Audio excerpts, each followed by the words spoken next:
جمشید بای تاسو باندې دا غټ تنقید روان دی یو تنقید یا یو ګیله ورته وایي ځکه چې تر اوسه پورې په سوشل میډیا داسې ستاسو نه څه کلیپ رالی کم د پښتنو چې دا جرګه ده د دې حوالې سره ستاسو خپله څه رایه ده چې یاره د خیبر خاوره د 11 اکتوبر دی او په کم سړي باندې چې ډېر زیات په سوشل میډیا تنقید روان دی جمشید برګي صاحب هم راسره ولاړ دی په خوا کې راسره زموږ د دیر چې کم کامې بای راسره هم ولاړ دی سړي دلته کې د 11 اکتوبر د خیبر په جرګه کې مې وموندل نو ما چې تاسو سره په سکرین باندې شریک کړم ځکه چې په سوشل میډیا جمشید بای تاسو باندې دا غټ تنقید روان دی او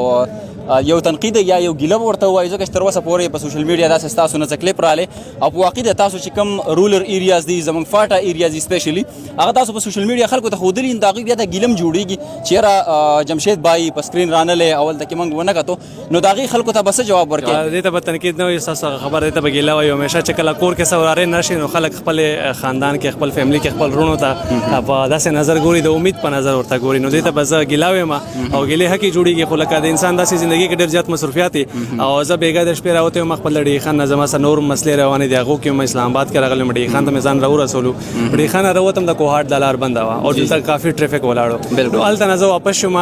د سیپیک په لاره باندې راغلم اسلام آباد ته لاړم بیا هلته نه زه دې سره رالم نو زه تقریبا دلته پنډاله چې رسېدلی یم تقریبا غرمې 12 بجې رسېدلی یم خو خیر د ګیلې ماته پته نشته ځکه چې اوسه پورې دلته نیټ کار نه کوي او موبایل پته نه لګي چې څه روان دي څه نه دي روان خو مونږ 12 بجې دلته رسېدلي یو نو د قوم چې کومه ګیله ده هغه تاسو منئ بالکل یې منو چې کوم کومه ګیله ده حکیم جوړیږي او موږ بخښنه هم ته غواړو دا 2 ورځې چې موږ ورکو اوس په میدان کې موجود ان شاء الله څنګه انټرنیټ ته لاړ شو دا شی به موږ شیر کوو تاسو چې کوم دی د ډرون چې کوم کلیپس دي د چې کوم د خلک راجمع شوی دی ګراوند یا د جرګې هغه مغستي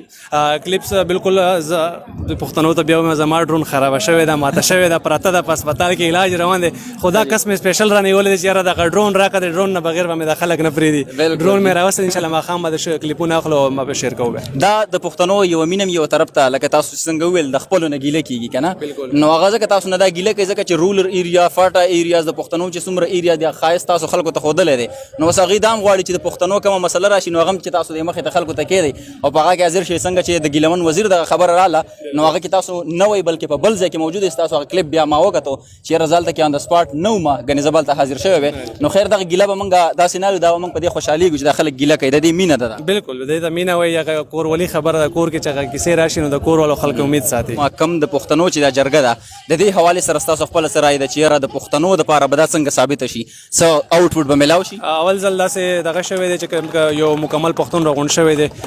انشاءالله امیدونه دي الله نه امیدونه دي د پښتنو امید انشاءالله ښه رزلټ به راوځي پښتنو ته به څه پیغام ورکوې ټایم نه خرابوم ګڼه جوړېږي پښتنو ته څه پیغام